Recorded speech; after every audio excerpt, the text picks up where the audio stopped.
Here, Pat 5290, coming to you with a live stream for the first time in quite some time. So I apologize for the delay in a bunch of this. I've had some personal circumstances come up over the past couple of months, so I have actually been slowing things down a little bit, but some of the things on the channel have picked up with a lot of cool uploads that were recently put up.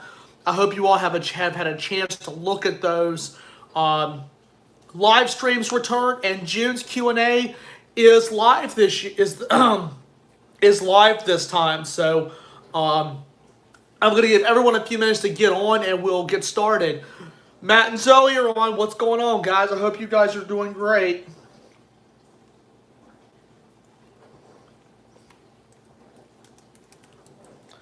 Hey, Steve, what's going on, man? How are you? So I'm going to give everybody till about, let's see, it's 8:39 Eastern time. We'll give everybody a few minutes to get on, then we'll get started, and then we'll be able to ready to rock and roll. So let's go ahead and lead on back. Hey, Tammy, how are you? Hope everything's going well with you. And Virginia Railfan Productions, what's going on, man? I think that's Caleb. What's up, man? Tammy's done a lot of work on their layout at home, the Mom and Son Train Railfans YouTube channel. They've done a lot of work to it recently, and I've actually looked at the videos, and the work is just phenomenal. So definitely give them a look.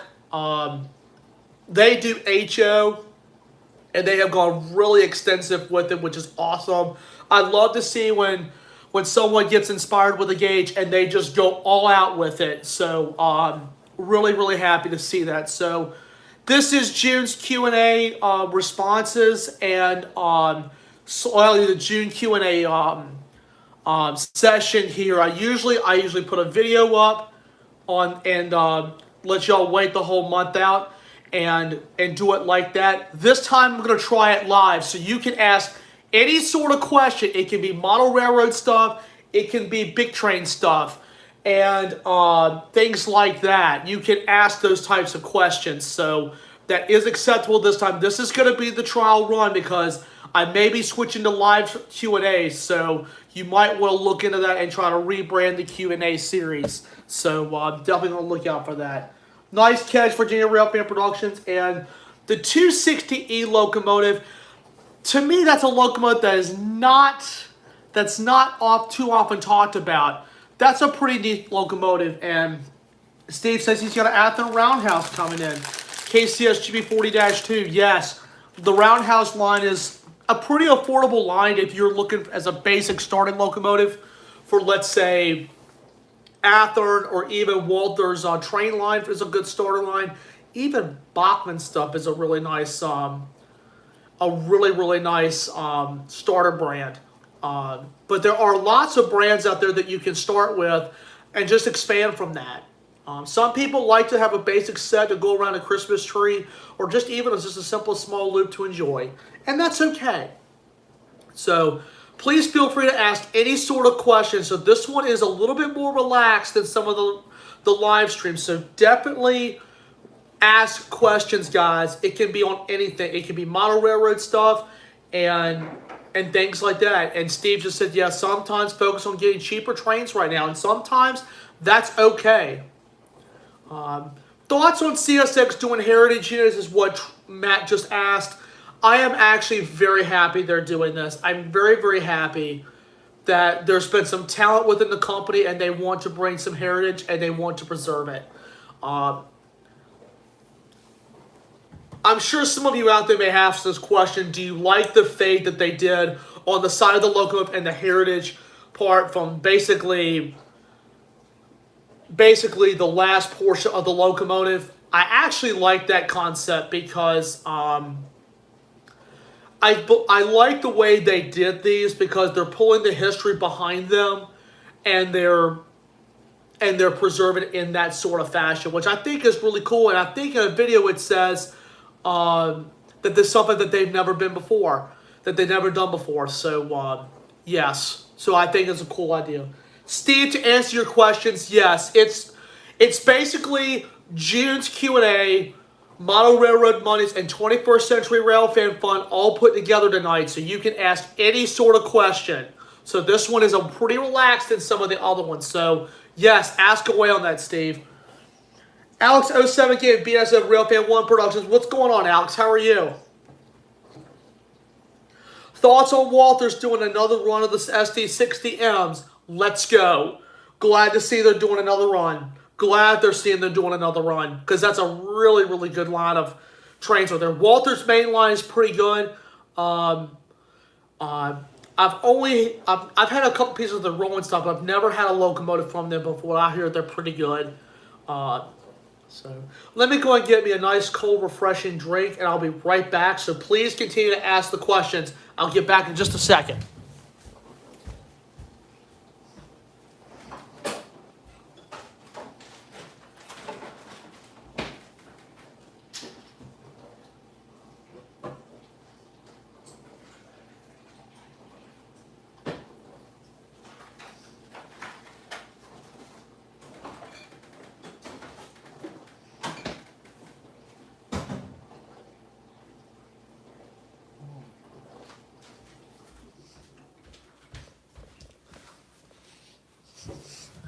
All right, I'm back now, so keep on the questions. And what I will also do is I'll also show you guys a few of the things that I've been working on. I've actually been working on some HO stuff again, so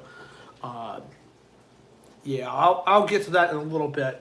You want Walthers to do another run of the SW7s? I would love to see them do another run of those, because that's a cool little switching locomotive. The SW7s are not mentioned very often, and some people forget that the SW7 existed. Zoe just says, I like the mono railroad that you got, and I enjoy it, and I like the backdrop. Thank you so much. Steve says he'll be right back. Take your time, Steve. We're going to be going on this for a little while.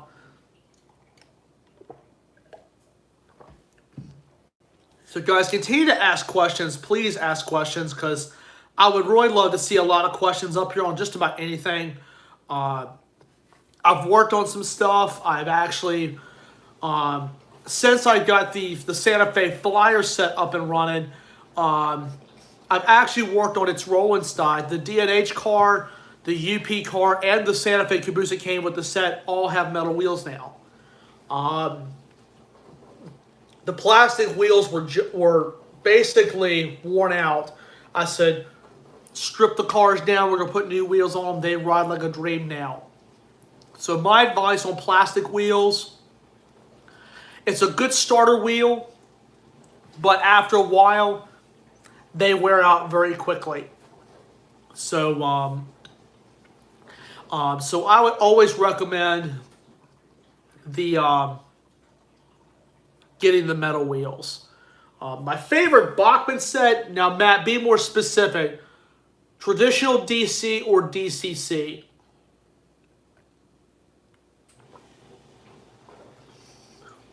Randy Bowman's on, hey, how's it going?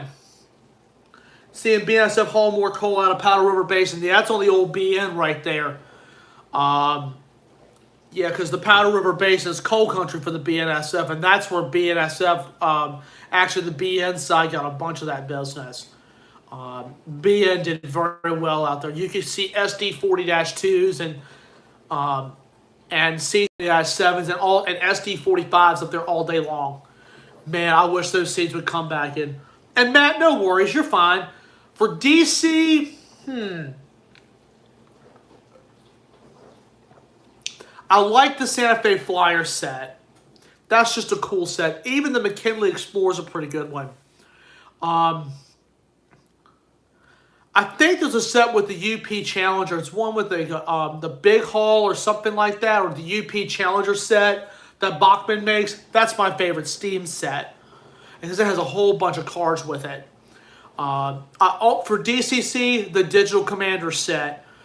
That's the set I started with, and that comes with 2 locomotives and 3 cars, so you can flip-flop the engines a little bit.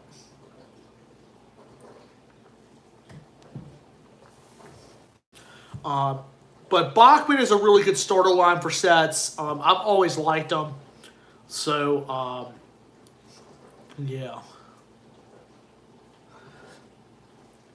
Now, Randy, be more specific. I don't know exactly what you're talking about.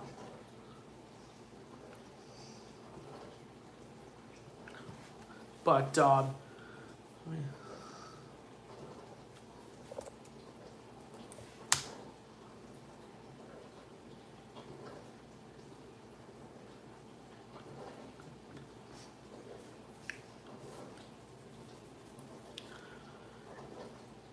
any accessories you want Bachmann to make, like a bridge or a railroad crossing flasher at all scales, I would love for them to do a flashing crossing gate for HO or N scale. Actually, for HO and N scale. See, the one that they have now is a good starter one, but it doesn't have lights in it. I would love for them to do one with lights in it, which I would really like to see. Because basically they've got the design where you just snap it to the track, but just electrify the whole thing, and that's it. That's all it would need. So I would love to see that. No question about it.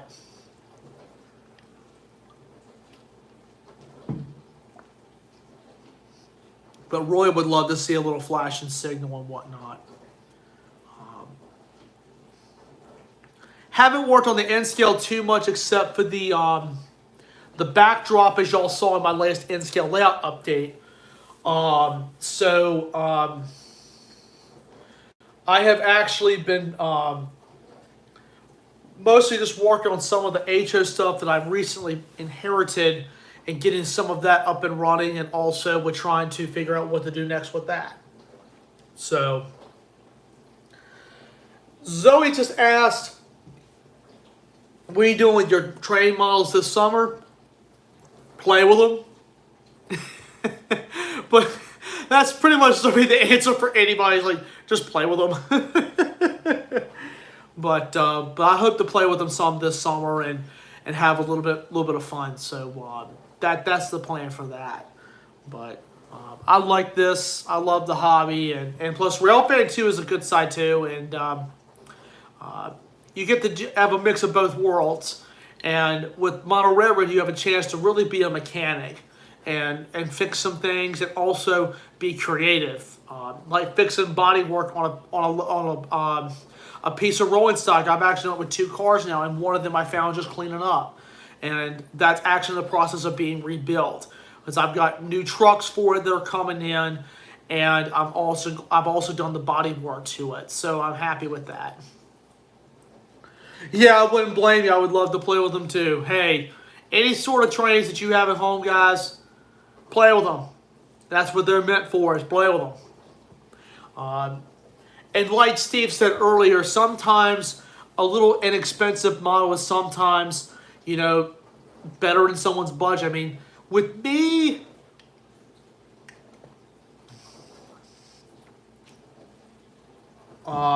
see, some people like just have a basic locomotive to run, and some people like this, to have more detail in there. So me, I'm a mix of both. I would like some with some detail, some with a lot of detail, and some with just a basic locomotive. I have several basic locomotives, like my Walthers Trainline GP15-1 and my GP9M. Those are basic locomotives. The Santa Fe FT is a basic locomotive. I'm trying to think. Those just have basic detail. Athearn Ready to Roll is a good number 2 level that you can go up to next. And then, of course, Athearn Genesis and Atlas and some of them are up there. But sometimes a basic locomotive is enough to do the job. And you can basically use whatever you want. I mean, you can run it. You can do anything, like switch cars with it and do the job. And I have actually seen a lot of people just stick with those and say, hey, this is okay because this fits my budget. Everybody's budget is different, and I respect that. And whatever you think worked, go for it. Randy says BN did a film on the line called Western Coal Connection. Okay, now I know what you're talking about. Yeah, it doesn't have to be a layout or something. It could be anything. Yes, I agree with Matt on this. Now, in S-Gauge, do you want American Flyer to produce some tunnel motors? I wouldn't mind seeing that, because I will tell you, that's a cool locomotive that was only built for 2 railroads. The Denver Rio Grande Western and the Southern Pacific. They were the only two railroads that bought them. That's a locomotive that's not talked about. They're both of the tunnel motors are not mentioned very often. That's sort of one of those forgotten locomotives that, for some people faded in the history a little bit. But you know something? It's okay, because I'm glad to see that there's some manufacturers that really want to produce those, and some model railroaders love them because it is a unique locomotive. And Cotton Belt, yeah, but Cotton Belt was actually a subsidiary, was part of the Union Pacific. I'll give you guys a fun fact.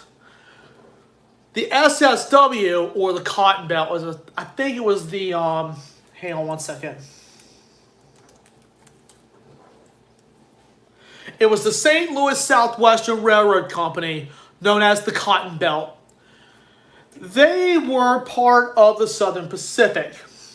They shared the exact same paint scheme for their regular locomotives and even their Spirit 76 locomotives.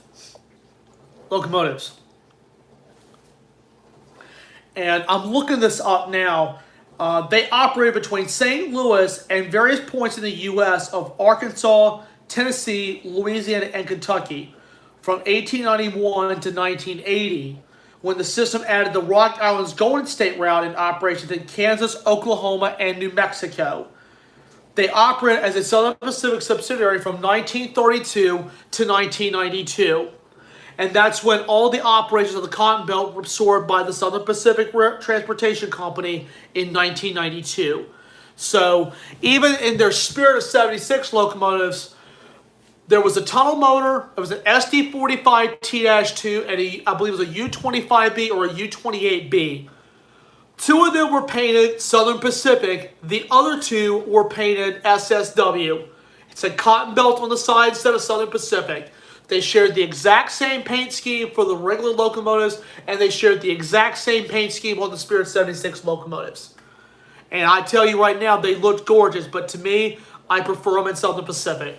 I have always loved Southern Pacific because of several reasons. Number one, their fleet of EMDs. Number two, the Roman numeral scheme and the red nose on the front. I've always liked it. And they also were absorbed by Union Pacific in 1996, the year I was born. So I've always had I've always liked the Southern Pacific because of that. And I also love the Daylight. Everybody loves the GS4. So, but the St. Louis Southwest Railroad Company is not mentioned very often. And cool, Zoe, very cool. You get to see some NJT today, very cool. And yes, I agree with that. The history of a locomotive is very cool because you can look about a locomotive's past. And SSW was like Southern Pacific, but in St. Louis, technically. But they operate as a Southern Pacific subsidiary. But, yeah, the SSW is not mentioned very often. And as a matter of fact, it's not even modeled that often, I don't think. But that's kind of one of those forgotten companies. I want to see manufacturers do another run of the Spirit 76 locomotives in Southern Pacific and SSW. Very much agreed. Very, very much agreed, because those are handsome models when they come out. I would love to see those because that's really pretty, because it was red, white, blue, a little bit of gold, and it was just beautifully done. I tell you, it was nice. They were nice. And even the Santa Fe Bicentennial SD45s, like 5700, 5701, 2, 3, and I believe 4. I think they did those, and they were able to, I think they were able to preserve one. I think it was the 5700, I think, was produced, or it was the 5703. I don't remember which one it was. Steve KC can definitely tell you that, because I think he went to go photograph it. You want Lionel to make the 736 in HO? I wouldn't mind that. I wouldn't mind seeing the 726 in HO. Because I tell you right now, that's a really cool one there. The 736 is really pretty. But I've always loved the 726 because that was That's what I've always run with my O gauge layout.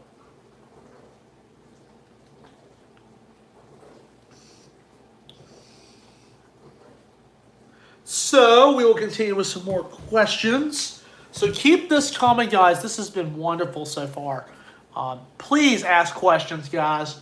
We're going to be doing this for a little while, so please continue. Please continue to ask questions.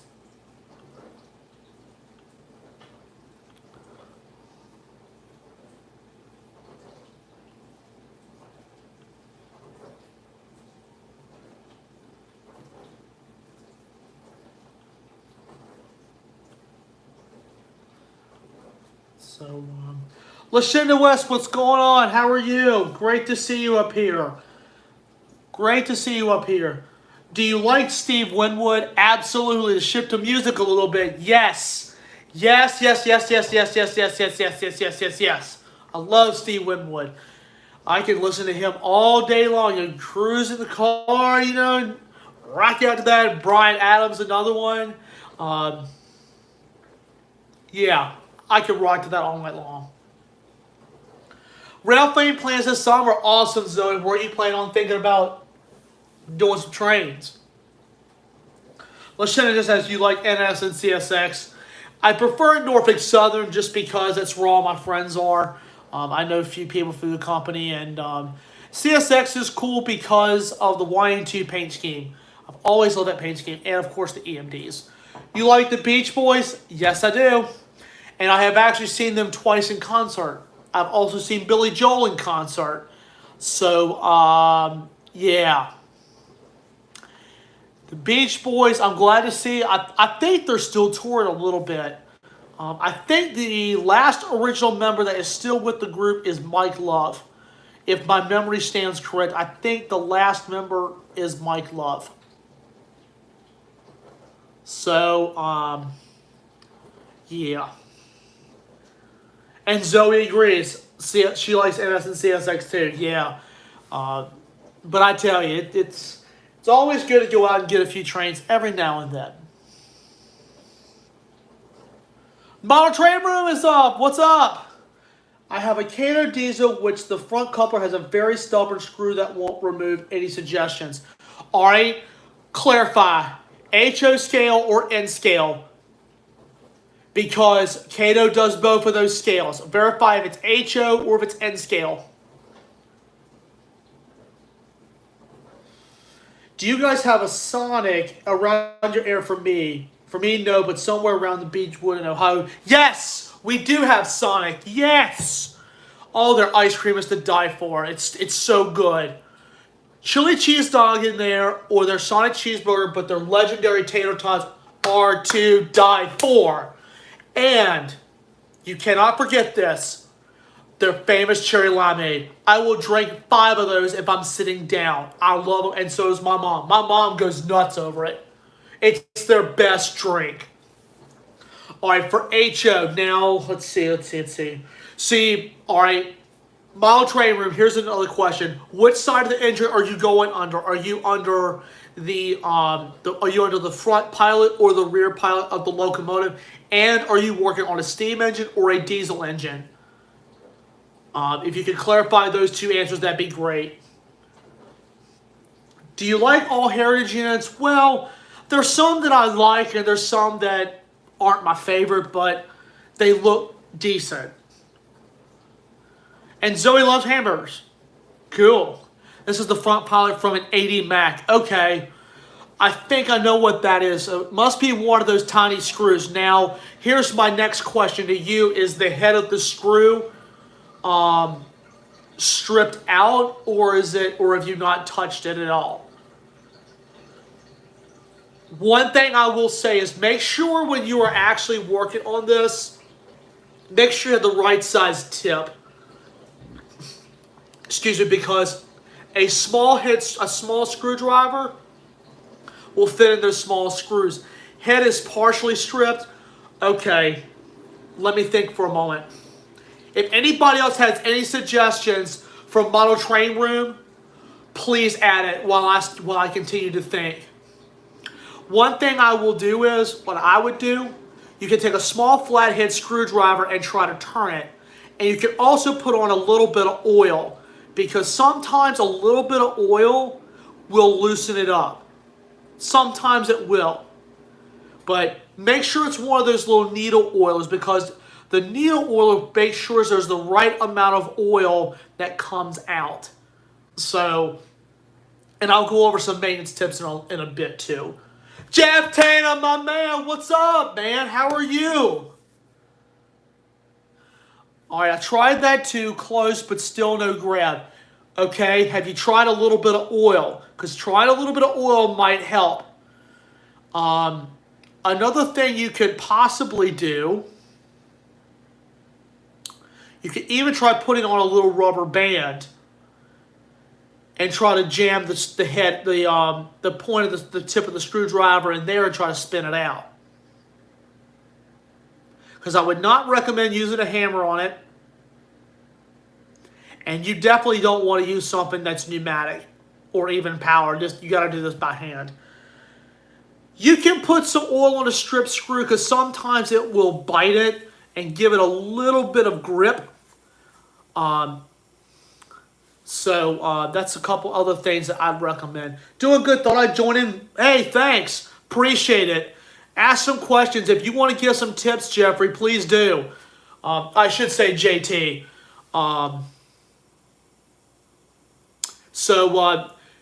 Jeff Tatum, I've known him for a while. He's actually part of the Model Railroad Club that actually is a little ways from my house, but he does a lot of HO stuff because he is an HO guy. So any sort of HO questions, he might be able to help you out a little bit, since he's going to be on for a little bit. So you might be able to get some help from him, because he works with a lot of HO stuff. I work with some, but he definitely, he's a local guy. He's in my area. He's awesome. He's an HO guy. He's literally an HO fanatic. And he's also a sound fanatic. So he might be able to answer some questions too that I might not be able to answer. So so at least we've got some HO guys up here, which is good. This is good. This is really good. So but like I said, you can definitely try a little bit of oil for that screw. Sometimes, like I said, a little oil, a little rubber band. You can even try a decent-sized flathead screwdriver and try that. Or a decent-sized Phillips tip. If you can't get it out, send it to someone who can actually do it, because they may know a trick or two at the local train store or even the hobby shop. Just another couple of things there. You want to see Lionel make the 773 in HO? Yes, and I would love for them to do the F3s in HO. I really want Lionel to come out with a sound system in HO. Their track system looks really cool, because I think it's just magnetic is all it is. And I really said to myself, holy cow. Because they tried the market back, I think, in the 60s and 70s, and I think part of the 80s. And I'm glad to see they've been back in the HO market for a while, and I think it's been going pretty well for them.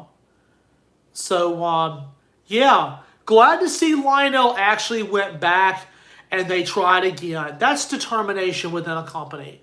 And I'm glad to see that they've come back and they have really, really strived. Magalog track, yes, that's a good track system.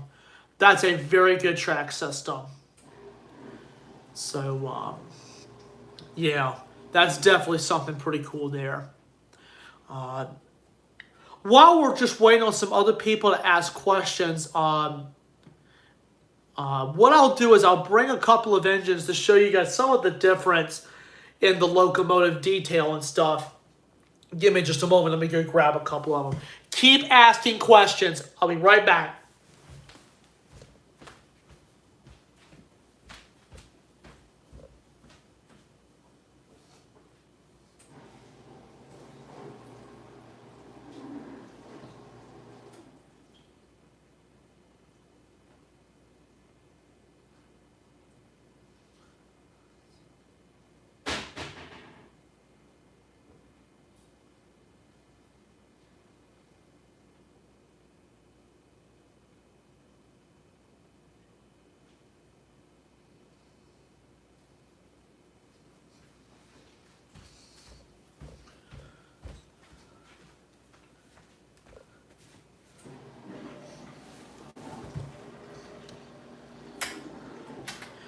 Okay, guys, I'm back. And Mr. Tatum says, lineup Polar says HO had factory sound, but I don't know who supplied it.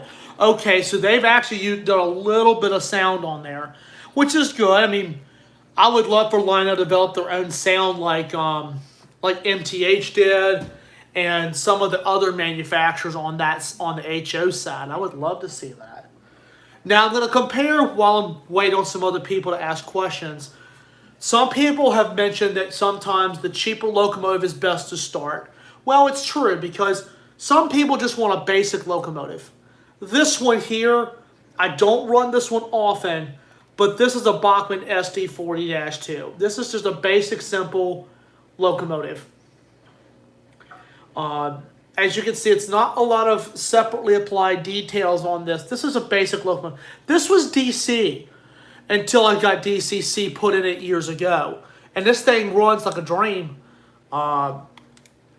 This was actually the first locomotive I bought with my own money. I bought this when I was in the 6th grade. So it's still original motor, original pretty much everything except the air conditioning unit.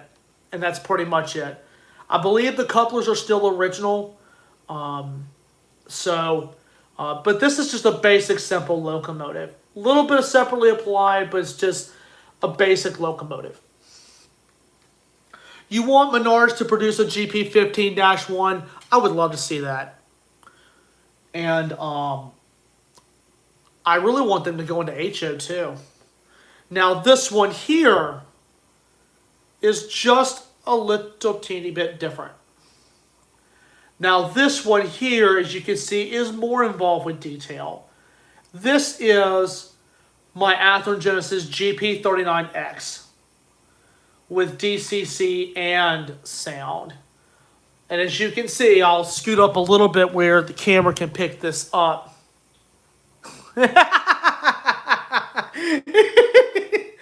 Man, you're a trip.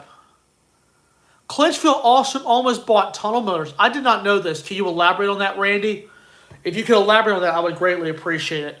But see, this engine is more involved with details. As you can see on the front, separately applied details for the MU hoses, the coupler cut bar, the separately applied snowplow, separately painted items on the fuel gauge, and also the fuel cap is painted on. And the same goes for the back. Horns on both ends. The bell on the rear mount. Actually, really the front mount. And you can just see the top has all these O-rings and antennas, grab irons. Even the interior inside the cab. That's all separately applied. And this is Athearn Genesis. And this is Athearn's best. Now, other brands out there like Scale Train's Rivet Counter is their best. Operator Series is more like an Athearn ready to roll. That's a beauty. Thanks, Model Train Room. Much appreciated. I've run this engine several different times. I mean, I run it some, but I don't run it as often as some, but I try to take care of my engine. So, and you can even see all the signage on the side of the locomotive. That's separately added on. And that's why you see some of these engines on the market out there, they're a little bit more than others. Because this one obviously has more detail. The Bachmann engine has less detail. Now, for beginners, you can go with a basic engine. Sometimes if you're an experienced guy and you want something that's basic, you can still get it. No one's going to laugh at you. Trains are trains. So, but that's just on the HO, so this is what I could get to at first. But that's just a prime example of the difference between basic detail and advanced detail. That's advanced detail. So, that's hopefully this was kind of a little bit of a buying guide to kind of help you out a little bit. And the same goes with rolling stock. So, thoughts on the Southern Tuxedo paint scheme on the locomotives? One word: legendary. It looked the best on the EMDs, no question. It also just looked good, period. It looked good on everything. It looked good on everything. I love Southern Tuxedo. Some people have asked me, what's your favorite part of Norfolk Southern, the N&W side or the Southern side? There's no question. Southern Railway. I've always loved the Southern Railway because of their high hoods. I've also liked them because of their paint scheme, and also because of the system. I like the way the Southern ran the railroad, and they did a really, really good job of it. They were really good. Them and the Santa Fe were recognized for their excellence and succeeding, and also their customer service and the whole 9 yards. Because the Santa Fe and the Southern Railway were neck and neck when it came to customer service, getting things there on time, making sure maintenance was done in a timely fashion, and they were hard on safety. So a lot of rail fans will tell you that. Now, I love the Santa Fe, no question. Red and silver war bonnet paint scheme, no question. Trains are trains, guys, and they're not all junk. And I agree with Matt on this. Just like other people think less or more details on it, give you Pat and everyone advice here. Thanks, Matt. Very much appreciated.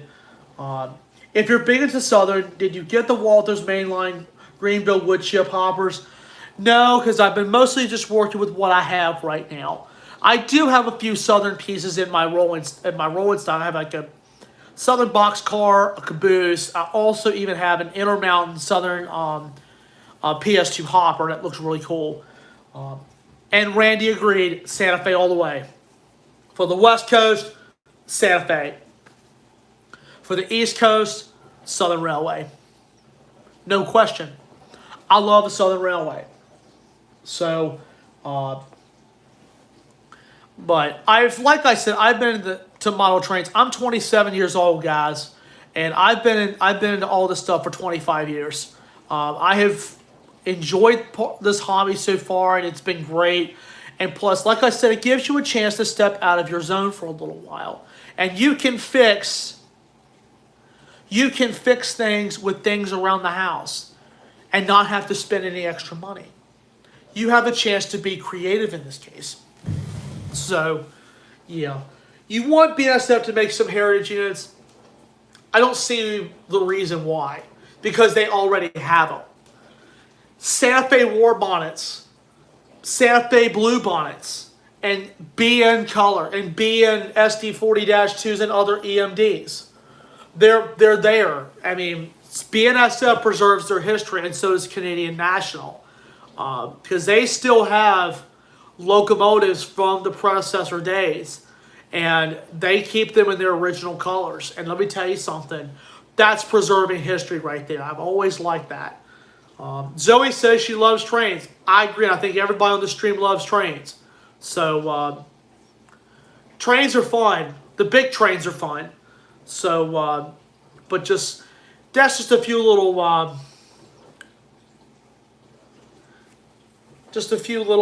buying tips there on the locos. And the same goes with all gauges, guys. Not just HO, but for everything. Because buying things at the train store, is always fun. Sometimes you don't know where to turn. And sales associates will be glad to help you, but I always like to help with like to try to help you with some of the buying tips before you go. As they always say, do your homework. In this case, you can always do your homework anytime. But it's always like to kind of know what to expect of what's out there. I tell guys that. To kind of give them an idea of what to expect. So, but I thought I'd throw that out there. Thoughts on the Bluebird school buses like the Vision and Train, definitely awesome. Yes, Bluebird, they're owned by and Trains, definitely awesome. Yes, Bluebird school buses. Bluebird is not mentioned very often. I believe they're owned by Freightliner, and I believe Bluebird is still out there. And of course, Thomas has the school bus market. I'm very familiar with Thomas. International's had the market out there for a while, and so did Freightliner. Freightliner has had some buses out there. Let me think. It's been Freightliner, International, Bluebird, Thomas, and I think that's it. I think that's it for the school bus side. But there are a lot of places that still have. There are places that still have the older Bluebird buses, and they're still running. So, yeah. And some of the older international buses still have the Detroits in there. And they still hum like a champ. Thoughts of the Thomas C2? I think I know which one you're talking about, but I'll have to look at a picture. Here's a controversial thing. Oh, this is Model Train Room, by the way. When I'm in a hobby shop, I'm interested in a high-end piece of rolling stuff, such as a Tangent PS2. Yes, Tangent's out there too, yes. I like to inspect that box before buying. Yes, another point. Another good point. Thanks, Model Train Room. Yes. Every time you buy something from a store, guys, you need to look at top to bottom, left and right, just to make sure it's done right. And you want to make sure you're going to get what you're paying for. Because you don't want to buy something and have something broke on it. That's one of the things you kind of don't like to see. But sometimes it's good to look at that and also look at an engine. Sometimes you can ask someone to test it for you. Which, especially if it's used, if you have a used piece of rolling stock, anybody can fix that. If it's a used locomotive, I would recommend being careful with it. Because sometimes they sit a long time and you don't know what condition it's in. But sometimes it's good to talk with someone and see what's there. Because sometimes you need to know what you're buying before you spend your money. Model Train Room makes an excellent point. Thank you so much. GMC built buses. I forgot GMC built those. A lot of people forget GMC also had 18-wheelers. They had big road tractors as well as they also did dump trucks as well as Chevrolet. And obviously Ford did with the famous L9000. Do you want Tangent to make some locomotives in O-gauge? I would love to see what they come out with. I really would like to see Tangent expand. I don't own any Tangent, but I know somebody who actually owns Tangent, who actually owns a few pieces, and the guy literally lives an hour from me. So he says, as a rail fan, it's very nice. I love Citroen since I was 6. Very, very cool. And when I'm not at thrift stores, I always like to get the shape one, not broken trains. Hey, I understand. Model Trainer says, I love Tangent, but I've had a few defects on them. One model had a truck that wasn't sitting correctly, so it always derailed. Another had a detail that inferred incorrectly with the wheel. Yeah, I understand what that is. Sometimes it can be corrected, with just, I'm just going to make up something real quick. Sometimes, a screw pops out during shipping. Sometimes a wheel pops out, and that's a simple fix. And sometimes even the little detail parts get broken a little bit, which one of my engines one time had the window was knocked out, and I was able to take a pair of tweezers and line it back up, and was able to call it a day. I said to myself, well, takes a few seconds, she's in good shape. Chevy and Ford made buses too. Yes, Ford made some too. Ford's buses were cool. You seen the chassis system heritage unit yet?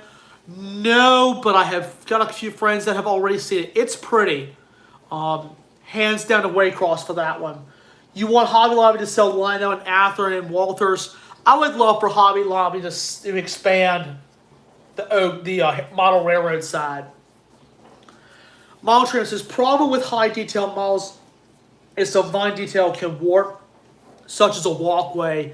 Yeah, I didn't think about that. Because you got to be real careful with something. It's very brittle, especially with N scale. N scale, it's very brittle. And you have to handle it with surgeon-like delicacy. And I say that very carefully, but you have to use surgeon-like delicacy with some of this stuff. Because if it's molded in, there's not a lot of separately applied details there. But when it's something like Tangent I've heard is nice stuff, but it's very brittle. But yeah, the little pieces can be easily knocked off.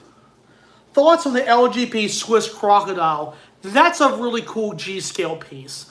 I am not huge into G-scale. I just have one little set, but I've always been fascinated with G-scale just because of its size and it's easy to re-rail. It's also good for small children as well as O-gauge. N-scale and HO gauge would be more advanced for them because they would have understood how it works. And see, I didn't get into HO until I was in the 5th grade, and that was 2007. I tried HO and I liked it very much. And I said, well, let's go for it. And I tried it, and it was wonderful. So my dad collected HO back in the mid-'80s, and he was my inspiration to get HO. He told me a lot about it. My favorite freight car of mine is a Tangent PS2 4750 Rock Island CNW hopper. It was worth the $50. And I know Tangent does a little bit of N-scale. I've been kind of curious on what they do with N-scale. I would love for them to do locomotives. They don't do locomotives, and that's one flaw that I've got right there, is that they don't have locomotives.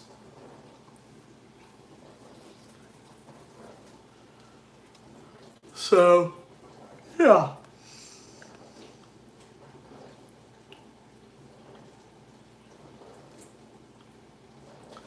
Let me go ahead and put these locomotives back real quick. And I'll put this away real quick.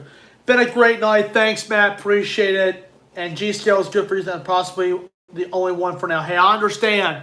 And I really wish some of the more outside trains would be a little bit more expand on that side. So good to see you, Matt. Model Train says, it's fine they don't make locomotives. They really focus on putting out great rolling stock. Oh, yeah, and so did Exact Rail. And y'all probably heard the news, too. Exact Rail was absorbed by Scale Trains. That was a very sudden announcement. I did not expect this at all. Because I looked at my emails, I said, oh my gosh, I can't believe this. And somebody sent me a message and said to me, did you hear the news? I said, yeah, it just came in my emails. And that person said to me, oh my gosh, that was a very sudden announcement. That came without warning. But I'm really curious on what Scale Trains is going to do with the Exact Rail tooling. As you can see, they've got the Fox Valley tooling. They've got some of the other tooling out there as well. It's cool as you know about the history of that. Thanks, Zoe. Yeah, it's cool to know history in general because history really does teach it. And when you teach it, it makes you appreciate it a little bit more. So let me go put these away real quick. Keep asking questions, and I'll be right back.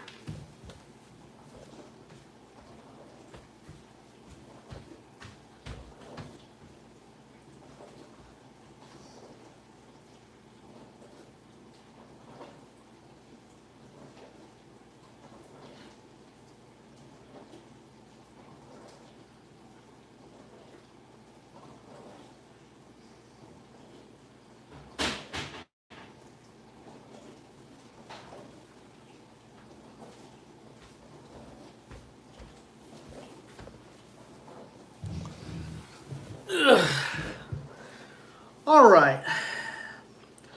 I'm going to continue this for another little while, guys. Please continue to ask questions and everything because I would love to hear what you have to say.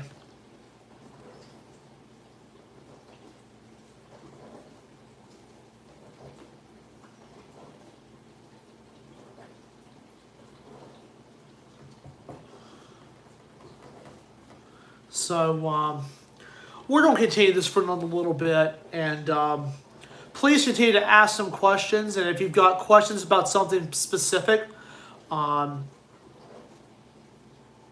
please ask it, because Model Train Room has said, has asked some specific questions on some stuff, because one of the things that I like to do is, you know, if it's something like a little how-to, maybe I might be able to help you with that, or maybe even some repairs, I might be able to help you with it. So please ask away. And Model Train Room says, remember True Line Trains? I've heard the name, I think, only a couple of times. They were best known for their Canadian Caboose. Atlas will be making them now. Very cool.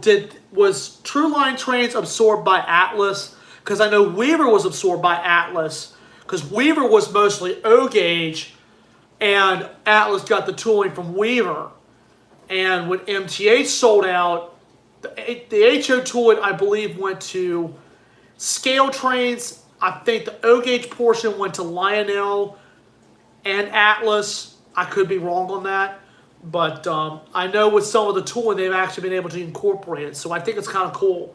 But glad to see Atlas is doing that, because that Canadian Caboose is really cool. I've always liked that. I've always liked it. It's very cool.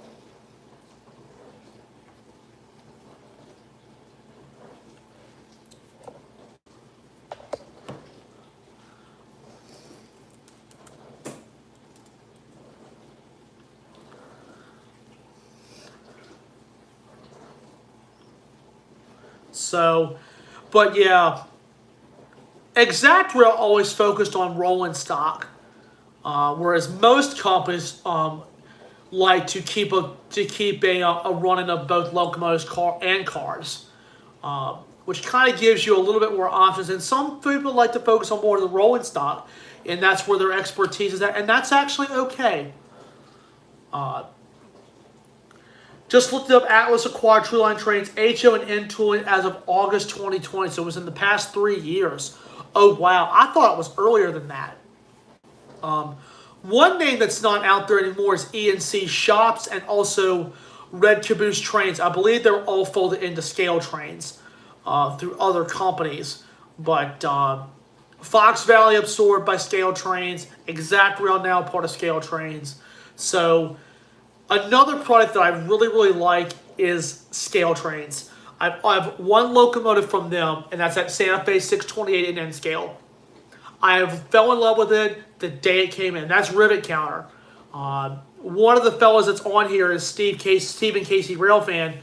He and I had corresponded back and forth for quite some time on this, and I will tell you, Steve was very knowledgeable with it because he's a fan of Scale Trains. He said Rivet Counter's good. He said they're good about securing pre-orders and as well as getting your order out the door. But the customer service is fantastic over there. I've watched them on their YouTube channel. So if you've not yet subscribed to Scale Train's YouTube channel, please do that because there are lots of good videos up there. I really would love to get more Scale Trains. Yes, Randy, Lionel bought K-Line, I believe it was 2006, 2007. But they're still producing K-Line under the Lionel name, just like American Flyer went bankrupt and Lionel bought them in 1968. And they're still producing the American Flyer name, Flyer brand trains under Lionel. Model Train Room says again, I'm not sure when they're getting re-released this summer, but I'm waiting on a pair of Scale Trains ET44s. DCC and Sound, traditional DC, and Rivet Counter or Operator Series. Just curious, and I'm sure you'll probably go with the HO side. I got a friend of mine who has a Tier 4. It's a CSX one. It's an N scale. It's Operator Series.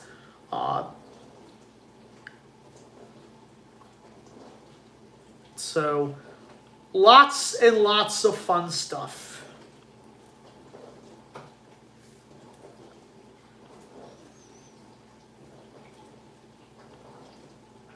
DC and Sound, HO, and Rivet Counter. Yeah, but ESU Loc Sound will be equipped with those. And Scale Trains does a really good product. To me, they have really set themselves out there. I mean, I'm not downsizing anybody. It's just Scale Trains has really left the mark right now for the positive. Because I like Scale Trains. They make good stuff. Intermountain makes good stuff too. I have a couple of pieces of Intermountain HO and one piece of Intermountain N scale. And that's that SD40T-2 that I have. And I will tell you, that's a gorgeous locomotive. And that's an Intermountain. But Rivet Counter for Scale Trains is their top of the line. It's like Athearn Genesis. I have always liked that. So I've always liked Scale Trains. I've always liked what they've done so far. And you order your stuff it's out within the next business day. I said to myself, they roll, they don't play. They just get it, they put it in the box, and they get it out the door. They don't play. And I have actually ordered directly from Scale Trains. Steve actually gave me some advice on that. They got a really cool website, and they keep the public informed of what's happening. And I like that about Scale Trains. I know I'm saying a bunch about Scale Trains, but I like the way they do their website. Their logo is cool. I love their logo. And I believe they even sell their own merchandise up there, which I think is very cool. So, but like I said, Scale Trains is out there. If you're looking for a good brand, Scale Trains is up there. Scale Trains is up there, no question. So, it is 9:34 Eastern Time. We're going to continue this for a little while longer, guys. So, please feel free to continue and ask questions. We're going to continue this for a little while. So, yeah. Please continue. Please continue to ask questions. And I'm actually looking at Tangent's website now, and these Model Train Room, if you're still on here, these look good. Oh wow, and even they've got a really nice site too. They've got N scales. They got a little bit of N scale. They got a little bit. They do a lot more HO, which I would really love to see them expand into more into N scale, because they're getting ready to do O-gauge freight cars. I would really like to get my hands on one of those from Tangent.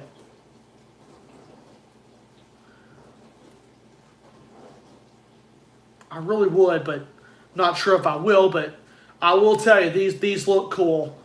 These look cool. But the HO side, I have looked at these, and let me tell you something. These look good. They got a lot of detail on these things. It's just wow. Scale Trains is out of Tennessee. Yes. I like Scale Trains in general. I love them. But Tangent, I've been looking at some of their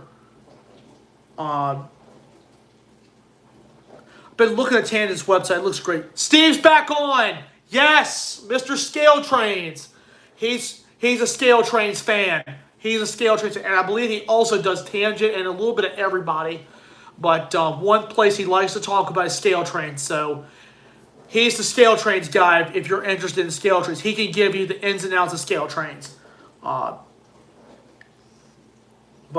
Tangent's really cool. I've seen their models sold in stores.